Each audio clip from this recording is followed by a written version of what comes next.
എല്ലാവർക്കും നമസ്കാരം. എൻ്റെ പേര് ശ്രാവന്തി സുജിത്ത്. ഞാൻ 7th Aയിൽ പഠിക്കുന്നു. ഞാൻ ഇന്ന് പറയാൻ പോകുന്നത് പി നരേന്ദ്രനാഥ് എഴുതിയ പറയിപ്പറ്റ പന്തിരുകുലം എന്ന കഥയിലെ അകവൂർ ചാത്തൻ എന്ന കഥാപാത്രത്തെക്കുറിച്ചാണ്. ഇത് എഴുതിയത് KV Sreedevi. KV Sreedevi 1940 May 1 ജനിച്ചു. അച്ഛൻ VMC നമ്പൂതിരിപ്പാട്, അമ്മ ഗൗരി അന്തർജനം. കവയിത്രി ശ്രീദേവിക്ക് അനേകം പുരസ്കാരങ്ങൾ ലഭിച്ചിട്ടുണ്ട്. പുരസ്കാരം ലഭിച്ചതിൽ ഒന്നാണ് ഈ അകവൂർ ചാത്തൻ എന്ന കഥ. പറയിപ്പറ്റ പന്തിരുകുലം എന്ന് പറയുന്നത് ഒരു വീരശൂര പരാക്രമിയായ രാജാവിന്റെ കഥയാണ്. രാജാവ് ഒരു സ്ത്രീയെ വിവാഹം കഴിക്കുകയും ആ സ്ത്രീ പറയും കുടുംബത്തിൽ പെട്ടതെന്നറിയാതെയാണ് വിവാഹം കഴിക്കുന്നത്. അപ്പോൾ അവരുടെ കുടുംബജീവിതത്തിനൊന്നും സംഭവിക്കാതിരിക്കാൻ വേണ്ടി ഇവർ നീണ്ട ഒരു യാത്ര പോകുന്നു, തീർത്ഥാടന യാത്ര. ആ യാത്രക്കിടയിൽ ഇവർക്ക് 12 കുഞ്ഞുങ്ങൾ ജനിക്കുന്നു.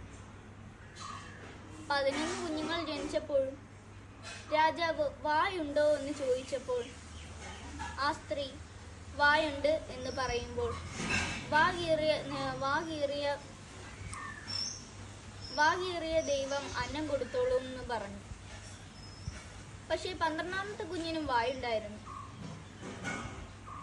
ആ കുഞ്ഞിനെ ഉപേക്ഷിക്കുമെന്നറിഞ്ഞുകൊണ്ട് ഈ സ്ത്രീ പറഞ്ഞു വായില്ല എന്ന് പറഞ്ഞു.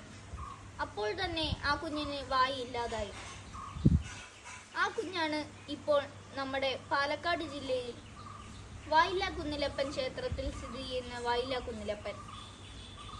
ഇവർക്കുണ്ടായ 6ാമത്തെ കുഞ്ഞാണ് അകവൂർ ചാത്തൻ. അകവൂർ ചാത്തനെ ഭാരതപ്പുഴയുടെ തീരത്താണ് പെറ്റിട്ടത്. അങ്ങനെ അകവൂർ ചാത്തൻ ഒരു മനയിലെത്തി. അകവൂർ മനയിൽ ചാത്തൻ എന്നായിരുന്നു വിളിക്കുന്നത്. അകവൂർ മനയിൽ എത്തിയതുകൂടെ അകവൂർ ചാത്തൻ എന്ന് വിളിച്ചു. രാമൻ എന്നുകൂടി വിളിപ്പേരുണ്ട്.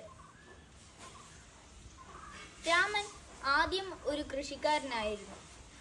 അതിനുശേഷം മനയിലെ പല ജോലികളും ചെയ്തിരുന്നു. ഇങ്ങനെയാണ് ഈ കഥ.